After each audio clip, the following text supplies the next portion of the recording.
Ba? Ben? Let's wait for a few. How about...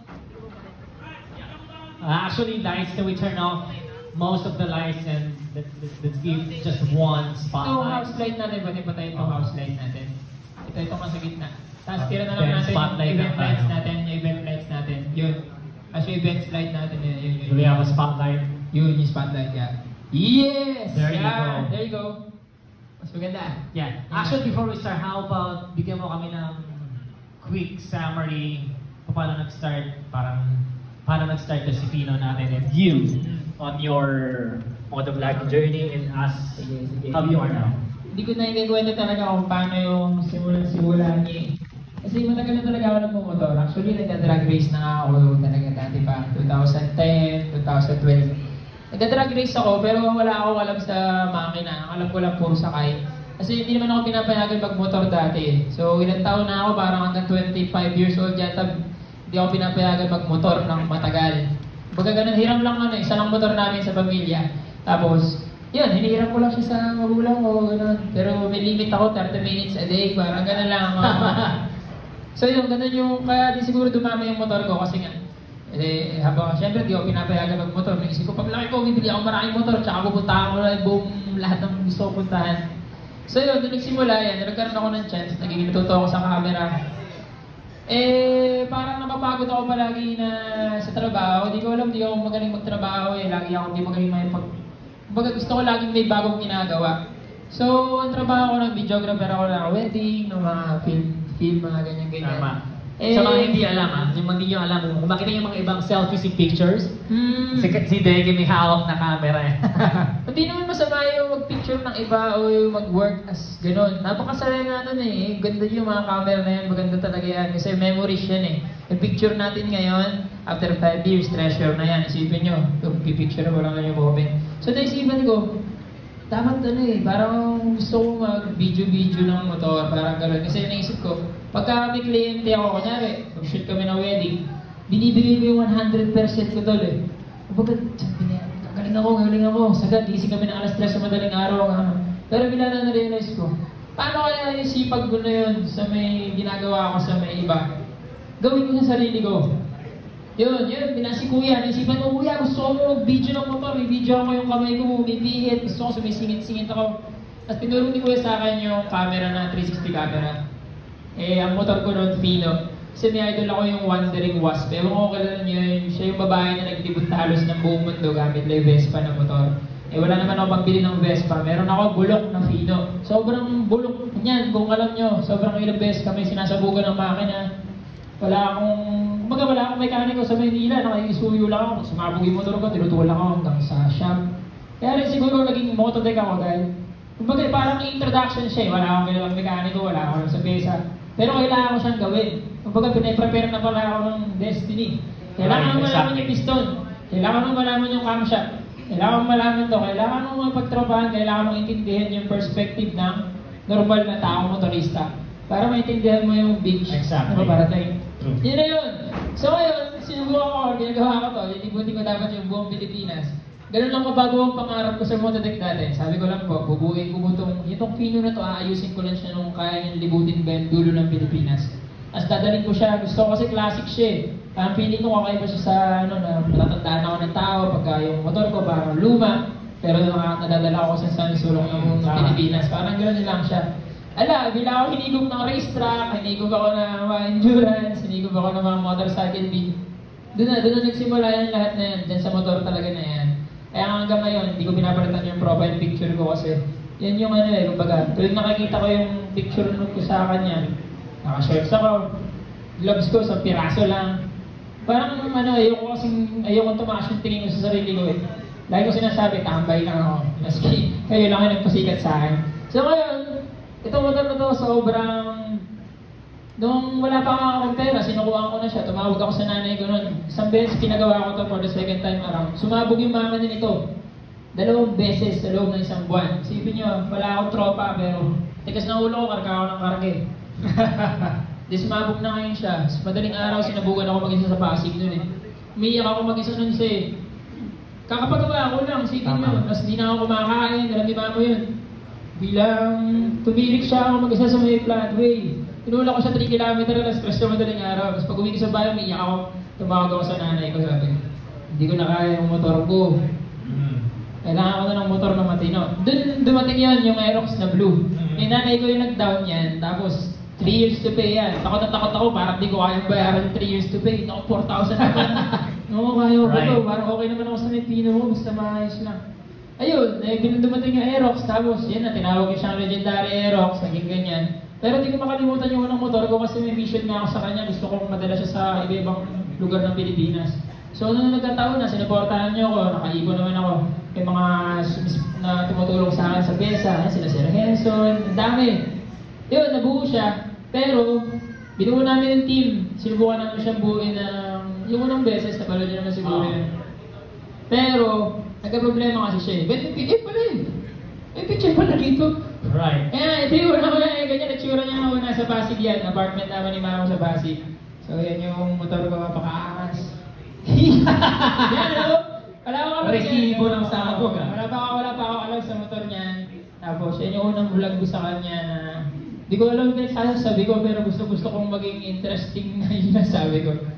Ito yung sobrang hindi ko makakalimutan. Lagi kong yan yung sumabog nung unang beses. Namamalengke kami ni Mama sa Cubao niyan eh.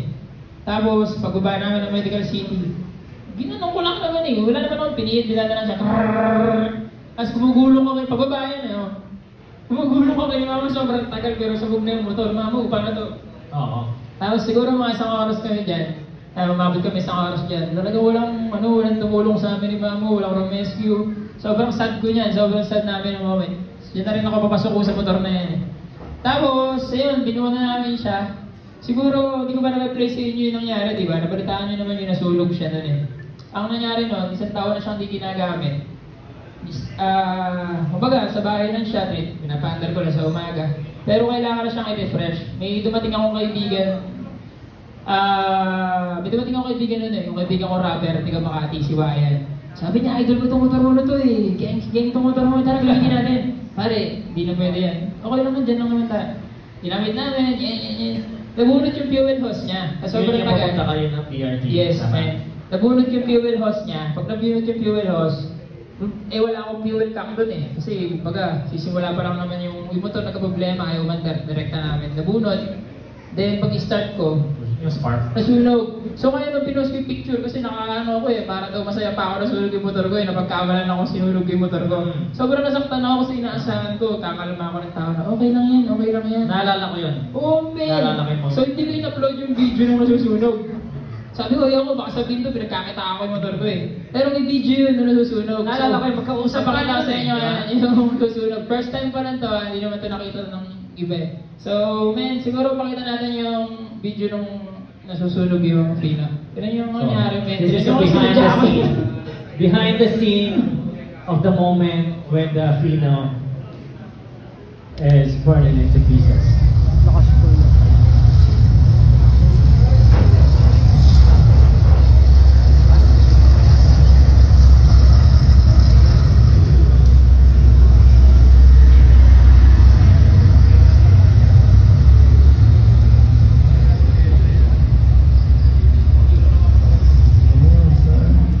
Wala kasi bundok yan eh. Tapos wala talagang bahay. Pagtingin ko sa left and right, wala akong mahinga ng tulong.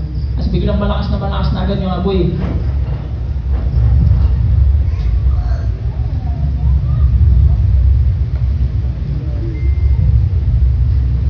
Ilang kilometers away ka from Digos? Siguro mga 5 kilometers. Lapit na, no? Sakto. Walang signal. Sakto sa lugar. Push. Sumabog yung baterya. Oh. Sa lakas ng apoy, there's nothing you can do. Talaga. Mabilis bang kumalat yung apoy niya? Sobrang bilis man. Tapos, full tank yan eh. Tapos nakagas tank ako ng aluminum. So, anytime alam kong nasabog yung gasolina. Kaya pinalayo ko na rin mga kasama ko.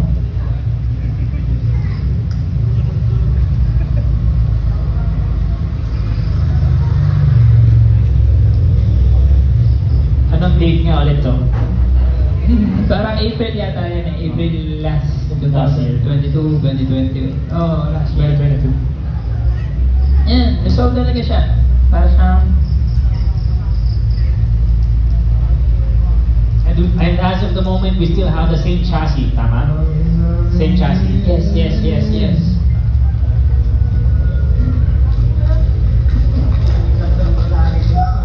Sabi di basta-basta motor yan. Sabi ni Kuya sa akin, yung motor ko daw wala na. Sabi ko, hindi po basta-basta motor yan. Oh, yan. Susi mo. As you can see, everybody, this is the unplugged version. Hindi na na-produce. Actually, I remember the moment, pinag-uusapan namin yung kinakamusta ko siya. Okay ka ba, bro? Okay ka ba? Kinulintungan niya sa akin na ayaw niyang i-release tong video na to kasi iniisip ng ibang na wala content. Sinunog yung motor para maging content. Hindi yun ang personality ni Neki. Diba? Actually, saka doon ako lang pinaka-na-hurt. Baga, pinaghihirapan ko talaga lahat ng content natin eh. Kaya ko naman gumawa ng mga video maayos, pero hindi ko gaganyan yung mga motor ko. Right. Kumbaga. Yun lang po yung nangyari sa kanya. Pero, ayan. So, Heartbreaking, no? Sobrang heartbreaking to see. Toasted. Pero, after, tinambak ko siya eh, kasi nawala na ako ng gana, nasunog na siya, parang hindi na magagamit. Yung tambucho, same tambucho pa din yan, yung tambucho nasunog, yan pa din yung ginamit natin yan. Napaka-TV yung tambucho na yan. Pero makita nyo, pati yung mga mags na lusaw, yung carburetor na wala, lahat wala talaga siya. So yung pinuntahan ako na si Sir Henson ng MTRT, na laging gumagait sa akin sa pagbuo ng motor. Nakita niyo yan, nakatambak na lang sa bahay yan eh. So sinuko na namin siya na parang wala nang pag-asa yung motor na yan. Tapos sabi na sa akin Sir Henson, pwede ba daw gamitin tong motor na to? Kaya daw niyang gawa ng paraan. So, i-reinforce na pinagtulungan ng team ng MTRT. So yan, reinforce na yan. Kasi sabi nga niya, gawin daw natin, nasunog daw eh. Para daw siyang phoenix. Sabi ni Sir Henson. Rising from the ashes daw. Tama. So naisip ko, ayos yung pare yan, Phoenix. So yun nagsimula yung project. Kinontak ko, tinawag ko yung buong team ng Motodeck. Sabi ko, pare, banatan natin for the second time around. Tapos mas ayusin natin siya. Kasi nung binuo namin yan, yung pinakaunang episode ng Beat Series eh. So ngayon, kita na niya na, nag-aaral na rin kami. Nag-aaral kami mag-tune ng motor, nag-aaral kami sa mga makina, nag-aaral kami sa pakay ng motor. In-improve pa namin yung mga alam namin sa motor. So ito, manamang ko, mas perfect na yung build nito. Hindi na tayo papayag na masunog. Hindi ko na rin papatagalin. Natawagin ko na siguro yung team natin para makita na natin yung dating bagsakan niya. So, please welcome po yung team Motodeck na lagi nakasuporta. Naramen. Let's get it on, man. G! Team Motodeck. G, comment G! Ito yung piniprepare namin yung makina niya. Ginawa namin din yan, binalan si Sir Henson yung crank.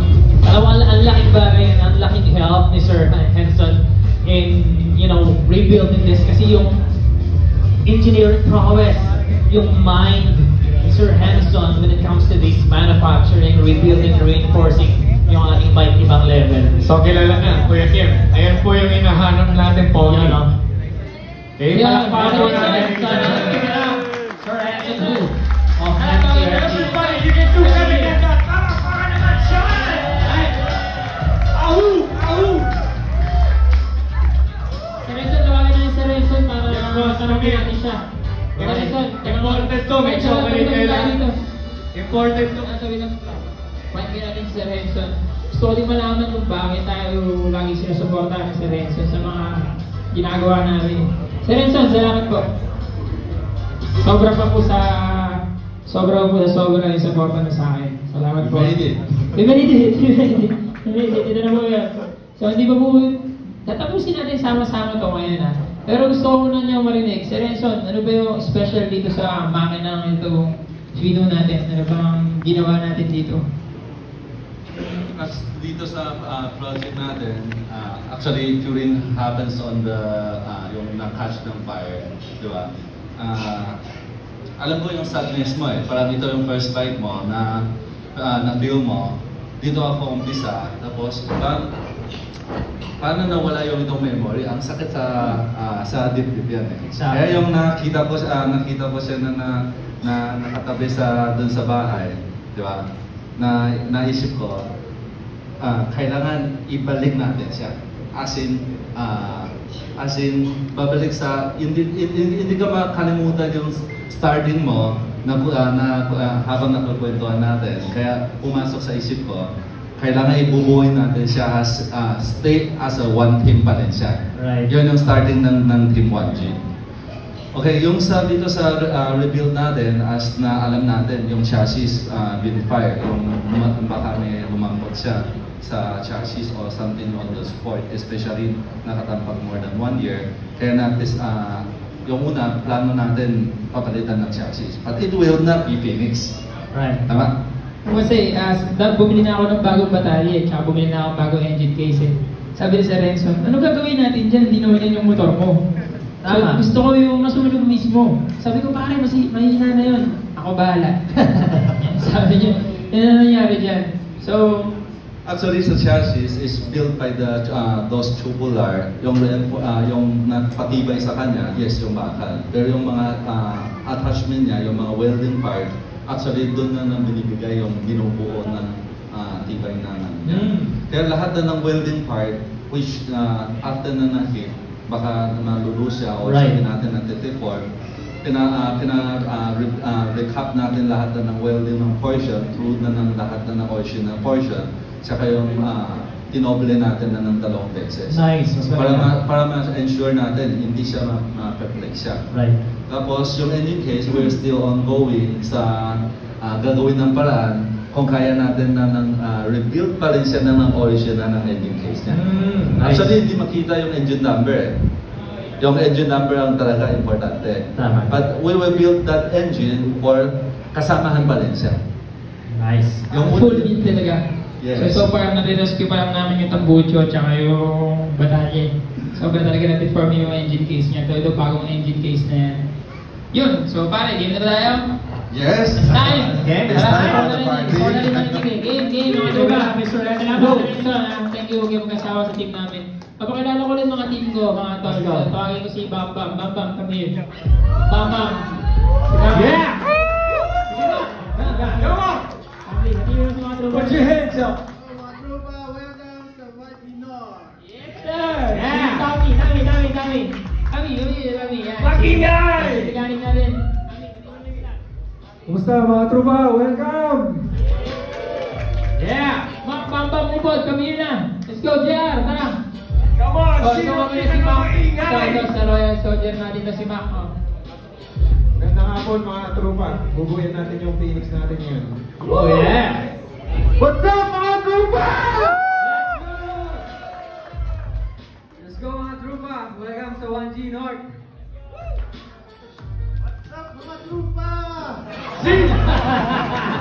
Ito pa! Sama ka rito. Ito yung bago namin team member, si Randy Dayaw. Yes. Army Works now! Okay. So, ang balak natin ngayon, para maging extra special, pwede mo natin entrance yung kaha na gagamitin natin dito. Pakita natin sa kanila alright. kaha natin. Ladies and gentlemen, bigyan nyo naman ng masigabong palakpakan. Ready na ba kayong lahat? Pwede po ba tayo sumigaw ng pwede? Ready na ba lahat? Pwede! Mas malakas! Ready na ba ang lahat? Pwede! Let's see! Eto na! Alright. The longest time, my dear friends. Come on!